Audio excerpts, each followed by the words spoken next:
Warahmatullahi wabarakatuh. Selamat datang anak-anakku, selamat datang di pelajaran PAI kali ini, di pertemuan yang baru kali ini. Mudah-mudahan semua anak-anak Ibu sehat semua, bahagia semua. Kalau kita bahagia, Ibu yakin pasti materi yang akan kalian terima hari ini dapat mudah dipahami oleh kalian. Ya, hari ini kita akan belajar tentang toleransi. Kita akan belajar tentang toleransi, surat Al-Hujurat ayat 13. Kenapa sih kita harus belajar ini? Apa pentingnya? Nah, semua yang akan kita pelajari hari ini Ibu yakin penting dan pasti bisa diimplementasikan dalam kehidupan kalian, ya. Nah, sebelum membahas ini, kita kaitkan dengan materi sebelumnya. Minggu kemarin kita belajar tentang zakat, di mana zakat itu ada mustahik, ada muzaki, di mana dalam zakat pasti ada perbedaan-perbedaan, tetapi dalam zakat itu bersatu menjadi satu kesatuan yang utuh. Bila dihubungkan dengan hari ini, materi toleransi itu berkaitan juga dengan perbedaan. Nah, dan yang perbedaan intinya harus saling menghargai. Nah, sebelumnya kita bahas dulu apa yang akan kita pelajari hari ini, yaitu tentang memahami Al-Hujurat ayat 13 tentang toleransi dan menghargai perbedaan dan hadis terkait. Tujuannya apa aja? Tujuan kalian belajar kali ini, yang pertama, kalian bisa membaca Quran Surat Al-Hujurat ayat 13 dengan benar. Yang selanjutnya, kalian bisa menjelaskan pengertian toleransi sesuai ajaran Al-Quran. Dan selanjutnya, kalian bisa menjelaskan tentang pengertian hukum tanda wakaf dengan benar. Kenapa kita belajar tanda wakaf? Karena materi ini berkaitan dengan aspek Al-Quran, di mana aspek Al-Quran di sini ada ilmu-ilmu yang berkaitan dengan Al-Quran yang harus dibahas dan harus kalian ketahui, ya. Jadi di sini ilmu tentang Al-Qur'annya kalian belajar tentang hukum tajwid tanda wakaf. Jadi kalian bisa menjelaskan pengertian tanda wakaf apa, menjelaskan macam-macamnya hukum tanda wakaf itu apa. Lalu kalian bisa mengidentifikasi hukum tanda wakaf dalam Quran Surat Al-Hujurat ayat 13 itu apa saja.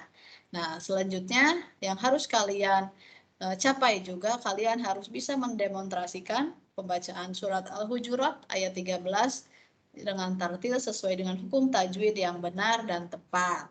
Lalu kalian juga bisa mengidentifikasi artinya, arti secara mufrodat, dan menjelaskan terjemah Al-Hujurat secara keseluruhan. Dan yang paling penting, kalian dapat menganalisis kandungan dari Quran Surat Al-Hujurat ayat 13 tentang toleransi dan menghargai perbedaan. Ibu yakin kalian membaca tujuan ini, Ibu yakin kalian lebih semangat ya belajarnya. Nah, apa sih yang kita bahas pada hari ini? Yang kita bahas pada hari ini akan adanya itu tentang konsep toleransi, adanya tentang Al-Hujurat ayat 13, ada hukum tanda wakaf, dan kandungan makna Al-Hujurat ayat 13. Ya, kita lihat di sini ada hasil tertinggi pendidikan adalah toleransi. Kenapa ini ada quotes seperti ini? Karena Ibu yakin kalian orang yang berpendidikan, kalian anak-anak Ibu yang hebat, yang punya cita-cita tinggi dan punya pendidikan yang insya Allah nanti sama tinggi-tingginya, kalian belajar terus-menerus. Pada intinya, akhir dari pendidikan kalian adalah toleransi. Toleransi di sini adalah kalian saling menghargai satu sama yang lainnya. Kalau kalian tahu ilmunya, pasti kalian akan menghargai sesama supaya tercipta hal yang damai, ya. Nah, coba lihat gambar berikut ini. Di sini ada gambar orang, ada 4 orang anak, di mana mereka itu berbeda, ya.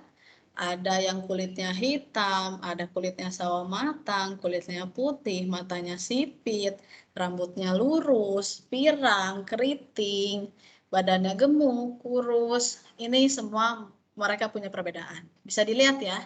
Coba kita sambungkan dengan gambar berikut.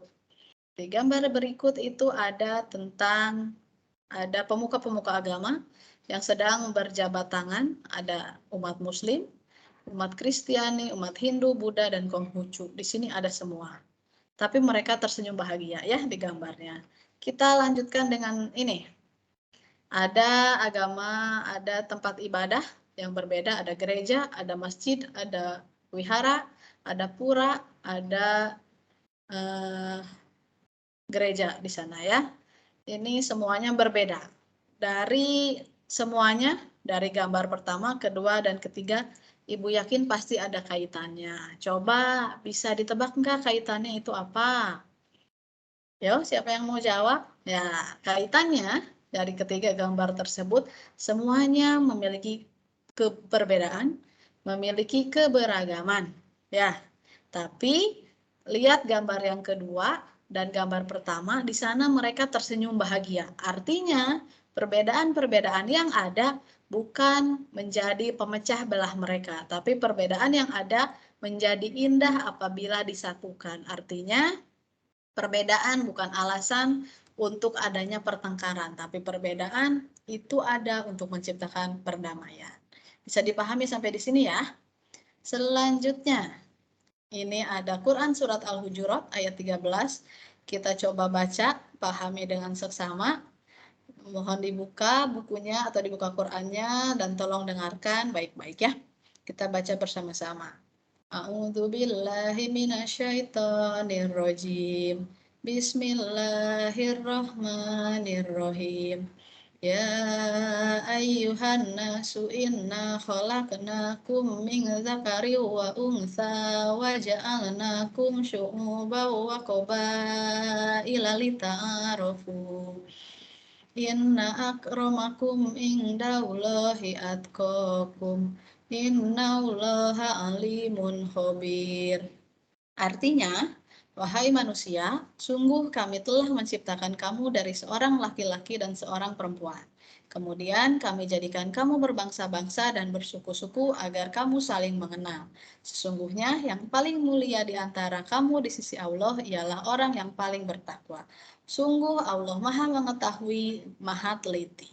Ya, di sini bisa dilihat bahwa Allah menyuruh kita untuk mengenal laki-laki, perempuan dari berbagai macam belahan dunia, dari berbagai macam bangsa, berbagai suku, supaya kita punya banyak sahabat, punya banyak teman untuk menjalani kehidupan di dunia ini.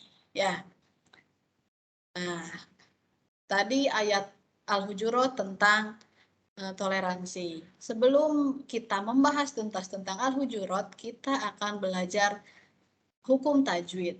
Kenapa kita belajar hukum tajwid? Seperti tadi yang sudah Ibu katakan, karena ini materi aspek Al-Quran, di mana ada ilmu tajwid yang harus kita ketahui dan harus kita pelajari. Yang akan kita pelajari kali ini adalah tentang tanda waqaf. Tanda waqaf itu apa sih? Tanda waqaf itu artinya, secara bahasa, waqaf itu artinya berhenti atau menahan.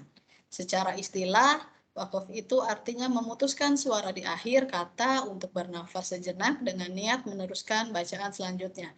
Artinya, kalau kamu saat baca Quran, melihat tanda-tanda istimewa, tanda-tanda waqaf ini, artinya kalian berhenti. Berhenti itu bukan menutup Al-Qurannya ya, bukan untuk menyelesaikan membaca Al-Quran, tapi berhenti untuk bernafas dan kemudian kalian melanjutkan bacaannya. Tandanya apa sih tanda wakaf itu? Tanda utamanya ada seperti huruf hijaiyah yang terletak di bagian atas Al-Quran. Kita coba kupas tanda wakaf ini ya. Sebenarnya tanda wakaf ini macam-macamnya ada banyak. Ada 12, ada 12. Yang akan kita pelajari kali ini hanya ada 7. Yang pertama itu wakaf lazim, yang kedua wakaf jaiz kafi, wakaf jaiz tasawi, wakaf jaiz hasan, wakaf muraqabah, wakaf mamnu, dan saktah. Nah, wakaf lazim kita bahas. Wakaf lazim itu tandanya huruf mim, artinya harus berhenti. Jadi kalau kalian ketemu huruf mim kecil di atas, artinya harus berhenti. Kemudian wakof jaiz kafi atau wakof aula, tandanya ada huruf qaf sama lam yang bergabung, artinya ini diutamakan untuk berhenti. Selanjutnya yang ketiga wakof jaiz tasawi, yaitu hurufnya jim, artinya boleh wakof, boleh wasol, artinya kamu boleh berhenti atau boleh melanjutkan. Selanjutnya wakof jaiz hasan, artinya tandanya ada huruf sod sama lam, ini maknanya harus dilanjutkan. Kalau ketemu tanda seperti ini diutamakan dilanjutkan ya. Selanjutnya wakof murokobah, artinya ada tandanya ada 3 titik seperti segitiga, tapi tidak ada garisnya ya. Artinya di sini berhenti pada salah satu titik, mau di depan atau di belakang ya. Yang selanjutnya wakof mamnu. Di sini artinya wakof mamnu di sini tandanya lam, artinya dilarang berhenti. Kenapa Bu? Wakof kan berhenti, tapi kenapa wakof ini dilarang berhenti? Ini tanda wakof ini hanya tanda saja. Artinya kenapa nggak boleh berhenti? Karena dalam kalimat yang ada tanda ini, itu ada masih dalam satu kalimat yang berarti masih artinya berkesinambungan. Kalau di stop, khawatir nanti artinya dan pemaknaannya berbeda. Yang terakhir yaitu tanda saktah. Tandanya huruf sin atau huruf saktah seperti itu, artinya berhenti sejenak. Berhenti sejenak di sini tidak usah mengambil nafas ya. Berhenti sejenak, diam 1 detik lalu lanjutkan bacaan selanjutnya. Ya, biar kita lebih paham, coba kita baca. Di sini ada bacaan-bacaan yang terdapat tanda wakofnya ya. Kita coba baca satu saja. Ibu ambil yang wakof murokobah. Di sana ada 3 titik ya.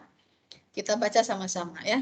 Dzalikal kitabul la raiba fih hudalil muttaqin. Coba tadi Ibu berhentinya di mana? Ya, Ibu berhentinya di titik yang kedua ya. Jadi kita boleh memilih salah satu, mau di depan apa di belakang kita berhentinya. Nah, untuk yang lain, tanda-tanda wakaf yang lain sama fungsinya seperti itu, tapi kita harus mengetahui bahwa tanda-tanda tersebut punya arti yang tersendiri.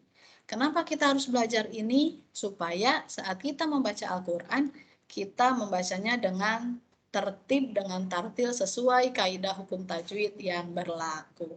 Sampai sini dapat dipahami ya. Ibu yakin anak-anak Ibu pinter, kamu bisa memahami dan bisa mempraktekannya nanti di rumah. Nah, kenapa kita harus tahu ilmu tajwid? Karena saat membaca Al-Quran, itu kita harus memperindah bacaannya supaya kita tidak akan jauh-jauh dari Al-Quran. Karena Al-Quran itu penuntun hidup umat manusia sampai akhir zaman yang akan menolong kita nanti di akhirat. Jadi, banyak-banyaklah membaca Al-Quran, banyak-banyaklah mengamalkan ajaran Al-Quran. Ya, lanjut materi selanjutnya. Ini masuk ke materi inti terkait toleransinya. Di sini ada Ibu buat manusia, ada tulisan manusia, makhluk sosial, keberagaman, dan menghargai. Keempat kata ini menjadi kata kunci tentang toleransi, di mana manusia merupakan makhluk sosial yang memiliki keberagaman, di mana keberagaman tersebut ada untuk menghargai, untuk dihargai satu sama yang lainnya. Jadi manusia ada itu harus saling menghargai. Sampai sini bisa dipahami ya?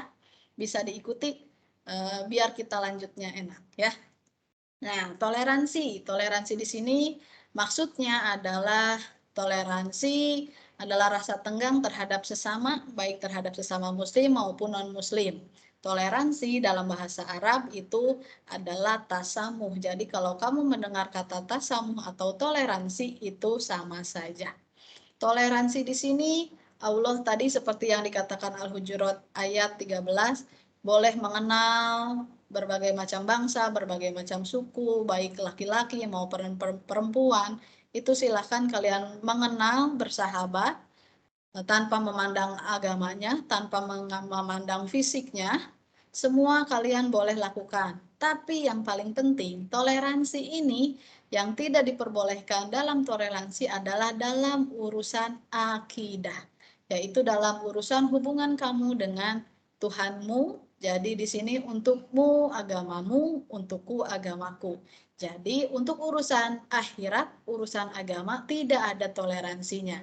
Artinya toleransi wilayahnya hanya pada wilayah urusan duniawi saja. Untuk urusan agama, untuk urusan akhirat itu tidak ada toleransinya. Sampai sini paham ya?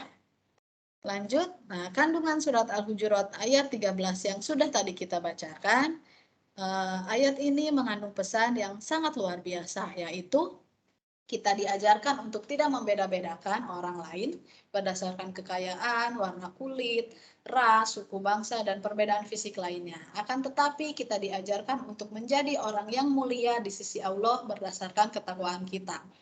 Kita ingat-ingat lagi gambar yang di awal, ada yang kulit hitam, rambut keriting, mata sipit, mata belok, berbeda agama, tapi mereka semuanya senyum bahagia, mereka semuanya berpegangan erat. Artinya perbedaan itu bukan menjadi alasan ya, bukan menjadi yang harus diolok-olokkan, tapi perbedaan itu tidak ada apa-apanya. Dalam pandangan Allah semua manusia itu sama. Yang penting yang menjadi perbedaan itu adalah ketakwaan kita kepada Allah.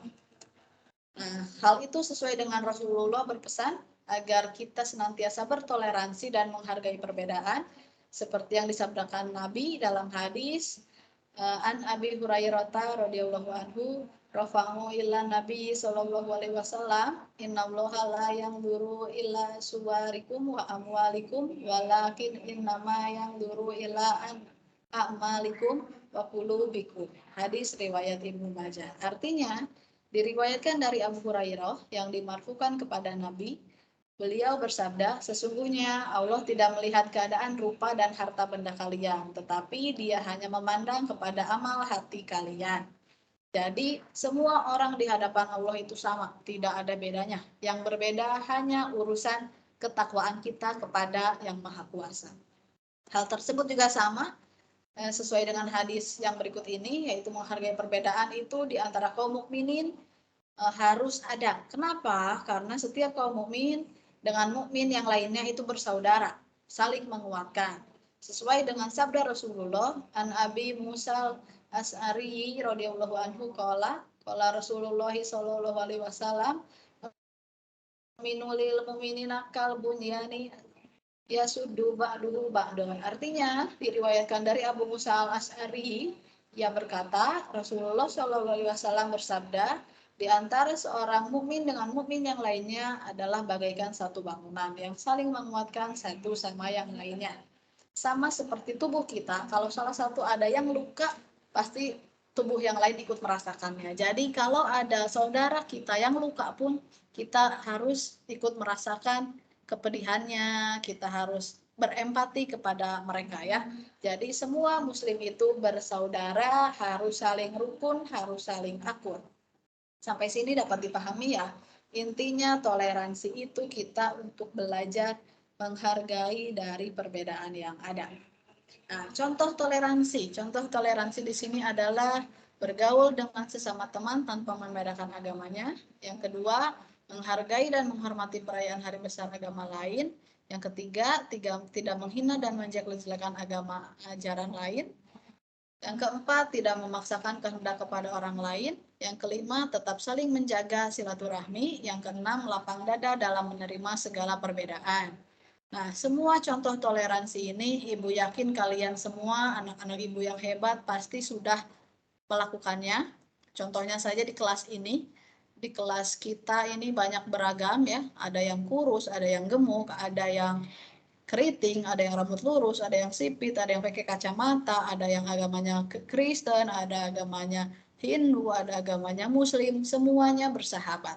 Ya, tidak boleh saling menjelek-jelekan dan tidak boleh saling mengolok-olok satu sama yang lainnya. Supaya kenapa? Karena kita satu keluarga harus saling rukun. Kunci utamanya apa? Supaya toleransi dapat kita lakukan. Kunci utamanya adalah berlatih. Kalau digambar di sini ada orang berbeda-beda, tetap berpegangan tangan. Artinya perbedaan yang kita punya jadi ciri istimewa kita, bukan jadi alasan untuk menimbulkan pertengkaran ya. Jika kita sudah biasa bertoleransi dan menghargai perbedaan, kehidupan akan menjadi lebih tentram dan penuh dengan kedamaian. Kalau semuanya tentram, rukun, insya Allah kehidupan kita itu akan damai. Ya, alhamdulillah materi kali ini Ibu yakin mudah-mudahan kalian dapat pahami dengan benar, memahami dengan yakin bahwa toleransi adalah hal yang penting yang harus kalian implementasikan di kehidupan kalian masing-masing karena kita manusia itu makhluk sosial yang selalu hidup berdampingan dengan orang lain. Mudah-mudahan materi yang Ibu sampaikan dapat dipahami dengan benar, dapat diimplementasikan juga dalam kehidupan sehari-hari ya.